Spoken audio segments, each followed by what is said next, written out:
আদিপুস্তক 1:28 ঈশ্বর আদমকে বলল যে তোমরা প্রজাবন্ত আর বহুবংশ হও, পৃথিবী পরিপূর্ণ বশীভূত করো এবং সমুদ্রের মৎস্যগণের উপরে, আকাশের পক্ষীগণের উপরে, ভূমিতে গমনশীল যাবতীয় জীবজন্তুর উপরে কর্তৃত্ব করো। সকলে বলুক আমেন।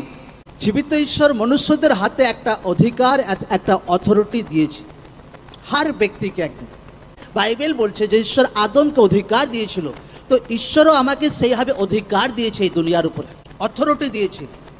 আমি আম ব্যক্তি নই, আমার মধ্যে ঈশ্বরের হাত আছে, আমার মধ্যে ঈশ্বরের পাওয়ার আছে, ঈশ্বরের আত্মা আছে, ঈশ্বরের সামর্থ্য আছে, অধিকার আছে। আপনার মধ্যে সেই অধিকার আছে দুনিয়াতে রাজ করার একদম। আমেন। কিন্তু যখন বাক্য লোকরা জানে না, যখন বাক্যের ঘেরা ভেদ বোঝে না, তখন বেচারার মতো লাইফ কাটাতে শুরু করে। হায় প্রভু আমার জীবনে কি হলো, হায় প্রভু আমার জীবনে হাল হচ্ছে না। এই জন্য লোকদেরকে বাক্য জানা দরকার আছে।